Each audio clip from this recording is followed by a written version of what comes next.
نحمد ونصلي على رسول الكريم أما بعد فأعوذ بالله من الشيطان الرجيم إن صلاتي ونسكي ومحياي ومماتي لله رب العالمين لا شريك له وبذلك أمرت وأنا أول المسلمين صدق الله العظيم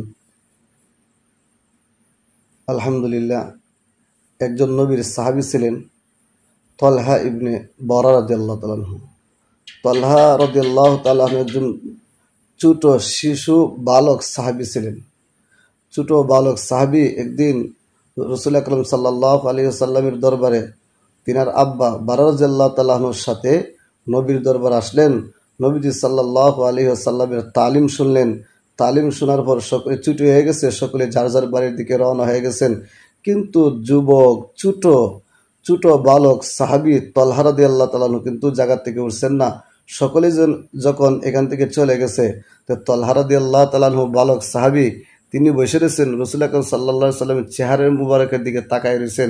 রাসূল জিজ্ঞাসা করলো, তলহা তুমি সবাই চলে গেছে, তুমি বাড়িতে যাও না কেন? তো বলতেছেন, ওগো রাসূল আমি যাই না এই কারণে যে আপনি আমাকে আজকে একটা হুকুম করুন, আমি আপনার হুকুমটা পালন করে বাড়িতে যাব, কারণ যাতে করে আমি জানি না আজকে চলে গেলে পরবর্তীতে আপনার দরবারে আসতে পারবো কিনা। তারপরে আজকের দিনে আমার একটা কাজ হোক যেন আমি নবীজি সাল্লাল্লাহু আলাইহি সাল্লামের একটা হুকুম আমি মান্য করেছি, এটা যেন আমার আমল নামাতে যেন উঠে। হযরত তলহা রাদিয়াল্লাহু তাআলা আনহুকে আল্লাহ রাসূল সাল্লাল্লাহু আলাইহি সাল্লাম তার প্রেমের একটু ঝলক যখন বুঝতে পারছেন, রাসূল সাল্লাল্লাহু আলাইহি সাল্লাম তার প্রেমের ঝলকটা ভালোটিকে বোঝার জন্য যাচাই বাছাই করার জন্য পরীক্ষা স্বরূপ রাসূল বলছেন, তাহলে তলহা ওই যে তোমার আব্বা দরজার দাঁড়ানো, মসজিদের দরজার দাঁড়ানো, এই তোমার আব্বাও বরার হাত থেকে তলোয়ার নিয়ে তোমার আব্বার মাথা দ্বিগণ্ডিত করে আমি রাসূলের কাছে নিয়ে আসো। যেই বলছেন তো ছোট পাখির মতন হযরত, কারণ তলহার দিলের ভিতরে তো নবীর প্রেম ছিল, দুনিয়ার সব চাইতে বাবার প্রেমের চাইতো, জানমালের প্রেমের চাইতো নবী সাল্লাল্লাহু আলাইহি সাল্লাম রে ছোট একজন সাহাবী তলহা রাদিয়াল্লাহু তাআলা কি পরিমাণ ভালোবাসতেন। যেই বলছেন চট করে চলে গেছেন বাবার হাত থেকে তলোয়ার নিয়ে, বাবার দেহ থেকে মাথাকে দ্বিখণ্ডিত করে নবীর দরবার নিয়ে আসবেন, নবীর হুকুম পালন করত। বুঝেন আশেক কারে গো। আল্লাহ রাসূল সাল্লাল্লাহু আলাইহি সাল্লাম যখন দেখছেন চলে গেছেন, ধরছেন, দাঁড়াও আটকাইছেন, বাধা দিয়ে আটকাইছেন, বলছেন, দেখো তলহা আসলে তোমাকে পরীক্ষা করার জন্য এই হুকুম করেছি, কিন্তু তুমি পরীক্ষায় ফাঁস হয়ে গেছো।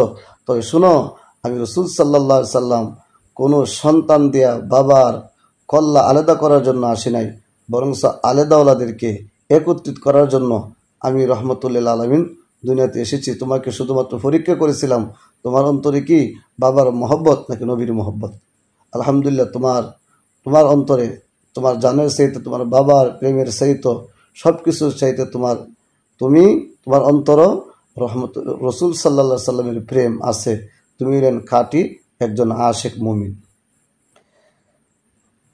তো এই দিন চলে গেছেন, কিছুদিন পরে খবর আসলো যে নবীর আশিক এই সাহাবী অসুস্থ, বালক তলহা অসুস্থ। রাসূল সাল্লাল্লাহু আলাইহি সাল্লাম দেখার জন্য ইয়াদ করার জন্য দেখার জন্য তলহার বাড়িতে চলে গেছেন। দেখলেন, দিকে আসার সময় তো বরার বলতেছেন যে তার অবস্থা বেশি ভালো না, সুবিধা না, কিন্তু তোমার সন্তান যদি কোনো একটা অবস্থায় হয় আমার জানায়ও। এই কথা বইলা রাসূল সাল্লাল্লাহু আলাইহি সাল্লাম আয়েশা বলছেন। তো কিছুদিন পরেই যেতে না যেতই তলহা রাদিয়াল্লাহু তাআলা আশিক এই ছোট সাহাবী ইন্তিকাল করছেন। এর আগে তো ইন্তিকাল যখন করছেন, রাসূল সাল্লাল্লাহু আলাইহি সাল্লাম তো কাছে তার খবর দিচ্ছে না।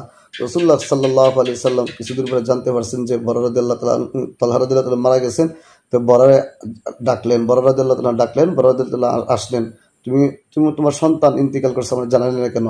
তখন বলল, ওগো রাসূল আপনার আশিক সাহাবী তলহা আমাকে নিষেধ করছেন যদি দিনের বেলা মারা যায় আপনি খবর দিতাম, আর রাতের বেলা যদি মারা যায় আপনি খবর না দিতাম, কারণ মক্কার চতুর্দিক দিয়ে গিরিপথের মধ্যে মুনাফিক শত্রু বাহিনী তাকে যদি রসুলকে রাত্রিবেলা খবর দেন আর আসেন, তাহলে মুনাফিকরা রাসূলুল্লাহ সাল্লাল্লাহু আলাইহি সাল্লামের উপর আক্রমণ করব, হাসরের ময়দানে আমি আল্লাহ তাআলার কাছে কি জবাব দেব যদি রসুলের উপর আক্রমণ করে।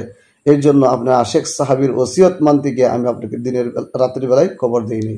সুবহানাল্লাহ। আল্লাহ তাআলা আমাদের সকলকে নবীর খাঁটি আশিক হওয়ার তৌফিক দান করুন। আমিন। আসসালামু আলাইকুম।